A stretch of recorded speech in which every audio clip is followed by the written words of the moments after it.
Está no ar o Diário Econômico PicPay. Economia e mercados em 5 minutos, para você começar bem o dia. Uma parceria entre o PicPay e o Canal Rural.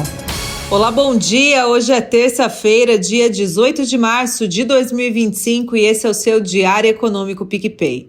O clima otimista imperou no mercado brasileiro após anúncios de novas medidas para estimular o consumo interno na China, adicionando bom humor após os dados de produção industrial e as vendas do varejo ficarem acima das expectativas. Logo, o cenário da economia chinesa movimentou o mercado de commodities, causando uma valorização nos preços, o que ajudou o Ibovespa a encerrar nos 130 mil pontos, uma alta de 1,46%. Além disso, destaque para a alta mais expressiva do cobre diante da queda do dólar por conta das implicações sobre o crescimento da guerra comercial de Trump. A divisa americana encerrou a segunda-feira em queda frente às moedas fortes, pressionada também pelas falas do secretário do Tesouro dos Estados Unidos, que afirmou não haver garantias de que o país evitará uma recessão. A leitura das vendas do varejo por lá ficaram muito abaixo do esperado e o recuo acentuado do índice de atividade industrial, o Empire State, reforçou o cenário de desaceleração da atividade americana.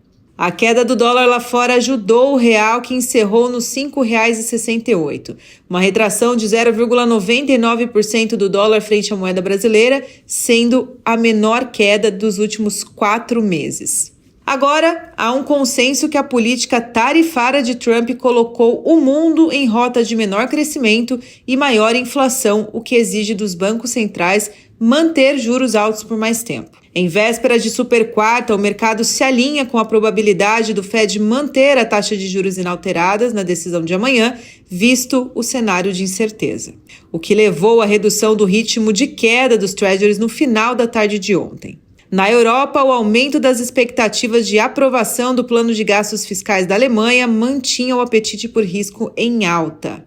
E o anseio também permeia sobre a espera da reunião de política monetária do Banco da Inglaterra na quinta-feira. Outro ponto de atenção foi a confirmação de uma conversa entre o presidente dos Estados Unidos e o presidente da Rússia, Vladimir Putin, que cooperou para a alta do euro. E o avanço do petróleo por conta dos ataques aéreos americanos que atingiram alvos Houthis no Iêmen no final de semana e geraram promessas de retaliação.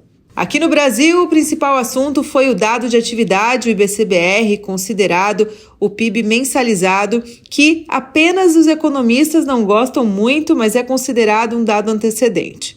Segundo o indicador, a economia brasileira cresceu 0,89% em janeiro, ante dezembro, acima do teto das projeções do mercado, que era de 0,70%. Na comparação anual, o IBCBR avançou 3,58%, superando as estimativas. O índice chegou a 147 pontos, maior marca para janeiro na série histórica. Reforçando aí o que eu venho falando aqui para vocês. Mesmo com os últimos dados de atividade aparentar desaceleração da economia, pode ser um movimento pontual. O IBCBR acima do esperado em janeiro aponta para uma inflação ainda elevada. E por isso o consenso de mercado é que o Copom traga o cumprimento do guidance amanhã, pois olhando para a inflação, os riscos à frente, as incertezas do cenário externo e o hiato do produto ainda positivo, há a necessidade da política monetária se manter restritiva em busca de atrair a inflação para o cenário de estabilidade econômica e não de estagflação.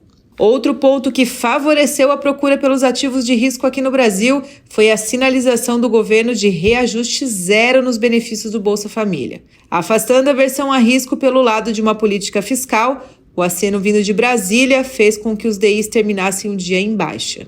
Para hoje, o que baliza os mercados é a expectativa para a agenda da super quarta, que pode reverter parte do resultado positivo via realização de lucros.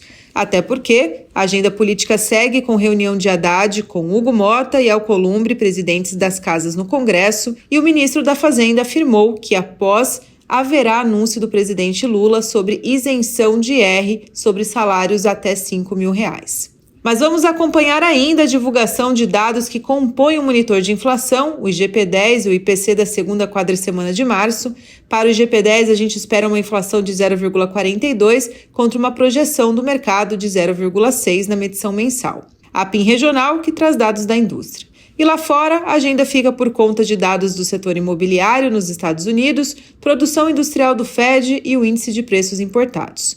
Bom, após um dia positivo, é sempre bom ter cautela com possíveis movimentos de repique nos mercados, ok? Vamos acompanhando com aquela sorte de sempre. Bom dia e bons negócios!